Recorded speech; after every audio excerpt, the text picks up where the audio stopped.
Hello student. तो आज हम लोग सिंपल प्रेजेंट टेंस के बारे में देखेंगे कि सिंपल प्रेजेंट टेंस होता क्या है।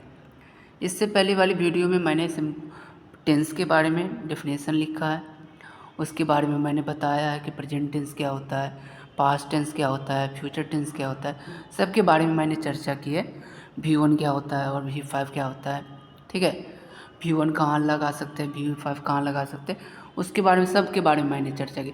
यदि आप नहीं देखे तो जा कर के देख ले, इसके बाद ये पार्ट देख लीजिएगा, तब बेटर से आप लोगों को समझ में आएगा। तो चलिए हम लोग बात करते हैं। प्रेजेंट टेंस जो होता है वो प्रेजेंट की घटना के बारे में बताता है, वर्तमान की घटना में क्या हो रहा है, ठीक है। तो इस टेंस को ऐसे पहचान सकते हैं हिंदी में, इसके लास्ट में ता ते ती लगा रहता है। जैसे आप बोलते हैं मैं जाता हूँ, मैं हंसता हूँ, मैं खेलता हूँ, इस ढंग का सेंटेंस आपको सुनने को मिलेगा। जब आपको ताते ती से पता चले तो समझ जाइए कि प्रेजेंट टेंस है, ठीक है। अब होता क्या है कि V1 हम किसके साथ लगा सकते हैं और V5 किसके साथ लगा सकते हैं। मैंने पहले स्ट्रक्चर लिखा है, subject plus V1 oblique V5 plus object. Subject क्या होता है, तो सब्जेक्ट को हिंदी में कर्ता बोलते हैं। जो काम करने वाला होता है उसको हम क्या बोलते हैं, कर्ता। जैसे मैं बोलता हूँ ना, ठीक है, मैं पढ़ा रहा हूँ, तो पढ़ाने वाला कौन है यहाँ पे, मैं। तो मैं क्या क्या हुआ, कर्ता। मैं ये बोल रहा हूँ कि आप लोग खेल रहे हैं, तो यहाँ पे खेलने वाले कौन है, तो आप लोग। जब ये आप लोग हुआ तो खेलने वाला कौन है, करने वाला आप लोग, तो एक कर्ता होगा, जिसको हम इंग्लिश में क्या बोलते हैं, सब्जेक्ट। मैं ये बोल रहा हूँ ना, ठीक है, वह हंस रही है, वह हंस रही है। जब मैं ये बोल रहा हूँ ये सेंटेंस, तो आपको ये पता चल रहा है कि हंसने का काम कौन कर रहा है, वह। तो वह मेरा क्या हो जाएगा, सब्जेक्ट, जिसको हिंदी में क्या बोलते हैं, कर्ता। V1 क्या होता है, तो V1 जो होता है किसी भी वर्ब का बेस फॉर्म होता है। जैसे हम लोग बोलते हैं प्ले, ठीक है, रन, ठीक है, स्विम, ठीक है, लाई, ये सब मेरा बेस फॉर्म है। जो बेस फॉर्म जो होता है किसी भी वर्ब का, वो मेरा V1 फॉर्म होता है। V5 क्या होता है फिर, V5 जो होता है उसी V1 फॉर्म में यदि हम एस या ये से लगा देते तो क्या मेरा बन जाता है V5। और V5 को क्या बोला जाता है, सिंगुलर वर्ब, ओके। और V1 को क्या बोला जाता है, प्लूरल वर्ब। इतना याद रखना है, V1 को क्या बोला जाता है, प्लूरल वर्ब, और V5 को क्या बोला जाता है, सिंगुलर वर्ब। अब यहाँ पे देखते हैं नोट में कि singular subject with singular verb. यदि मेरा सब्जेक्ट सिंगुलर रहेगा तो मेरा वर्ब भी क्या होगा, सिंगुलर रहेगा। यदि मेरा सब्जेक्ट प्लूरल रहेगा तो मेरा वर्ब भी क्या होगा, प्लूरल रहेगा।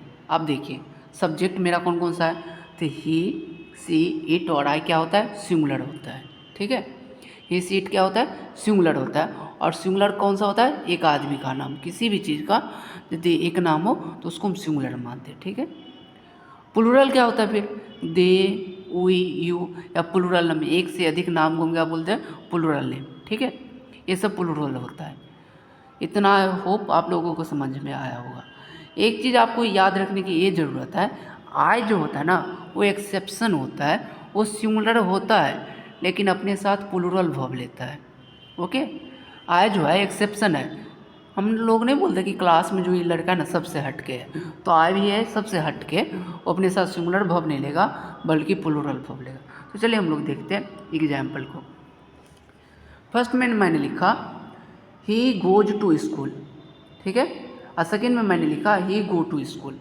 अब मुझे ये पता करना है कि ही जो है ना मेरा सिंगुलर है कि प्लूरल। तो ही जो है मेरा ना सिंगुलर है, देखिए सिंगुलर के कैटेगरी में दिख रहा होगा, ये सिंगुलर है। तो सिंगुलर के हम साथ क्या लगाते हैं, सिंगुलर वर्ब। और सिंगुलर वर्ब कब होगा, जब उसमें एस या एस लगा होगा। तो देखिए ही गोज टू स्कूल, कि ही गो टू स्कूल, ये इसमें गो में क्या लगा है, ई एस फॉर्म। तो ही गोज टू स्कूल ये मेरा सही है, और ही गो टू स्कूल ये मेरा क्या है, गलत है। ही गो टू स्कूल मेरा क्या है, गलत है।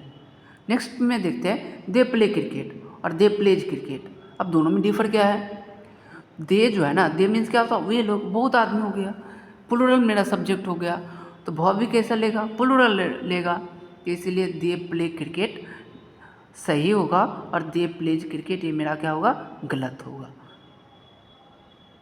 तो आई होप इतना समझ में आया होगा। चलिए हम लोग आगे बढ़ते हैं कि प्रेजेंट टेंस को हम कहाँ कहाँ यूज करते हैं। It mainly use to express habitual action. जो आपका हैबिट है ना, उस एक्शन को रिप्रेजेंट करने के लिए, दिखाने के लिए हम सिंपल प्रेजेंट टेंस का यूज करते हैं। हैबिट को यूज करने के लिए, या कोई जनरल चीज़ हो या यूनिवर्सल ट्रूथ हो, उसको इंडिकेट करने के लिए या future event which is part of the plan and arrangement, या कोई फ्यूचर इवेंट को बताने के लिए हम सिंपल प्रेजेंट टेंस का यूज करते हैं। हैबिट को बताने के लिए, यूनिवर्सल ट्रूथ को बताने के लिए, कुछ जनरल रूल्स है उसको बताने के लिए, फ्यूचर इवेंट को बताने के लिए हम लोग सिंपल प्रेजेंट टेंस के लिए यूज करते हैं, सिंपल प्रेजेंट टेंस का यूज करते हैं। जैसे आई वॉच टेलीविज़न ऑन संडे, मैं टेलीविज़न देखता हूँ संडे को ना। तो जब आप टेलीविज़न देखते हैं संडे को, तो कहीं ना कहीं ये आपका हैबिट है ना, आप किस दिन देखते हैं? संडे को देखते हैं, हर संडे को। I watch television on Sunday, okay. आप टेलीविज़न देखते हैं प्रत्येक संडे को।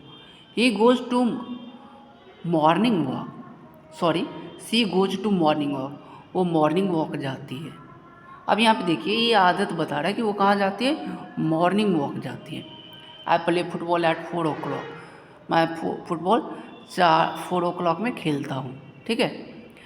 मैं 4 बजे क्या करता हूँ, फुटबॉल खेलता हूँ। कहीं ना कहीं ये क्या दिखा रहा है, हैबिट बता रहा है, ठीक है। The sunrise is in the east, सूरज कहाँ डूबती है, सॉरी सूरज कहाँ उगती है, पूर्व में उगती है। तो कहीं ना कहीं ये बता रहा है यूनिवर्सल ट्रूथ है, सूरज किस डायरेक्शन में निकलती है, पूर्व दिशा में निकलते हैं।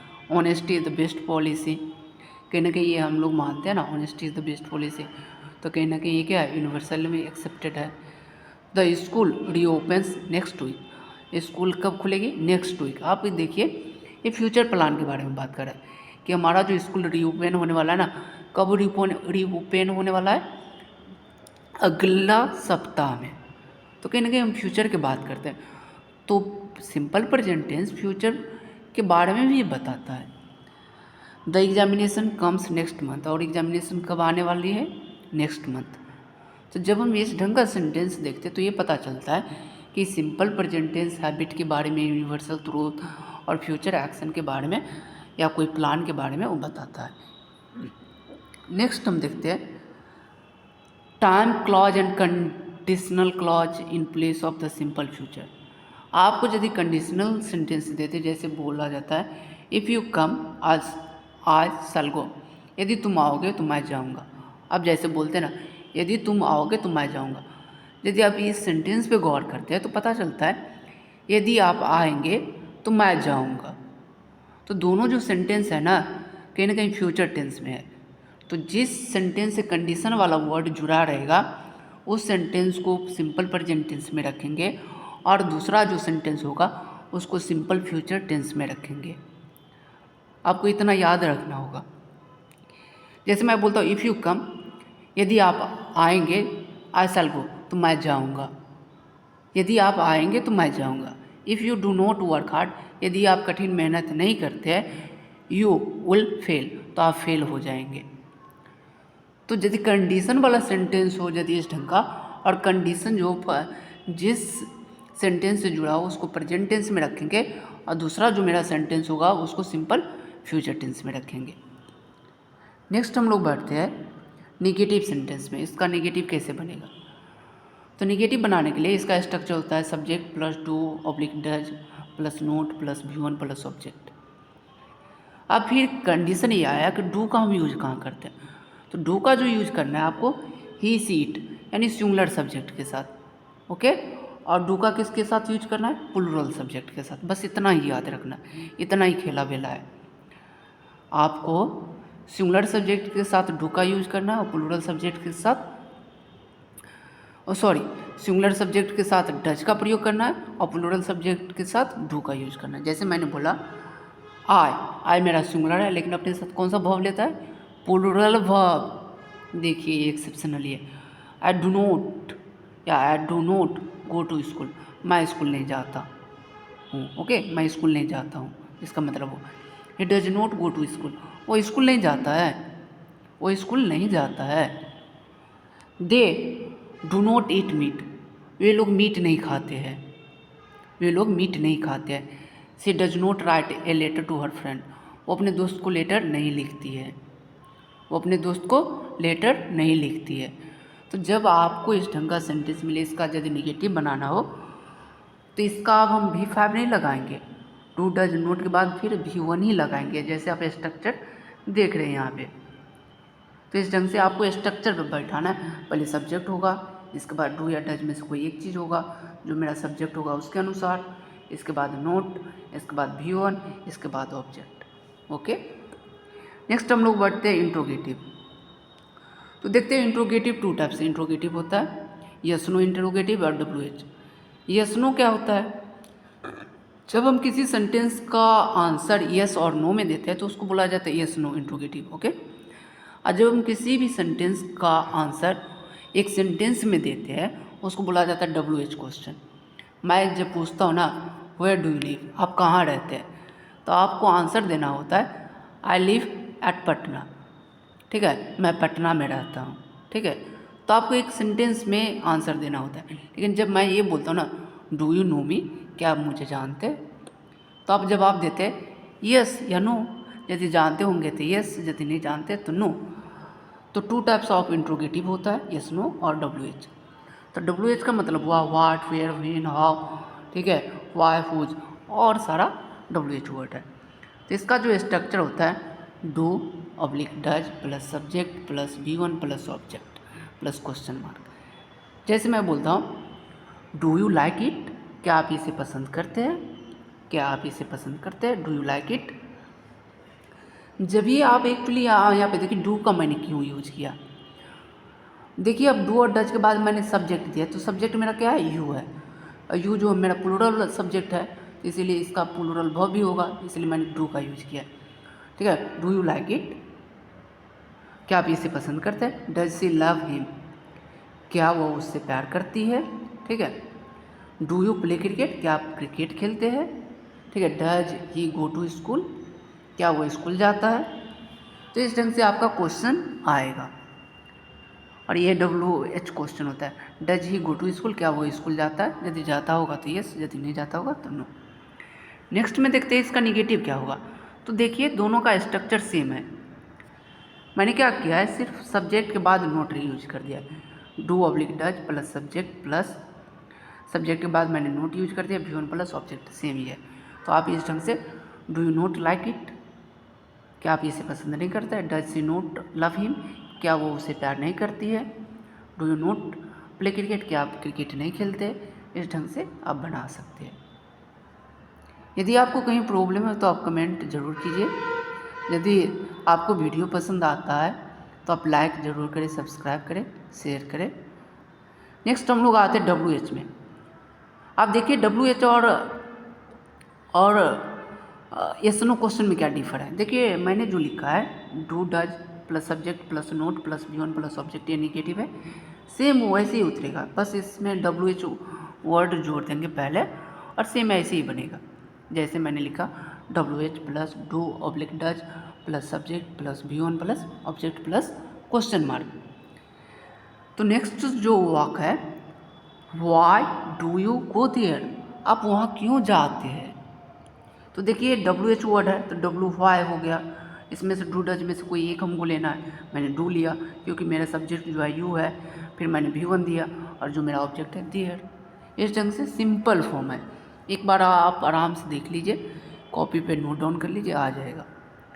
होम डू यू टीच, आप किसे पढ़ाते हैं, आप किसे पढ़ाते हैं, क्वेश्चन पूछ रहा।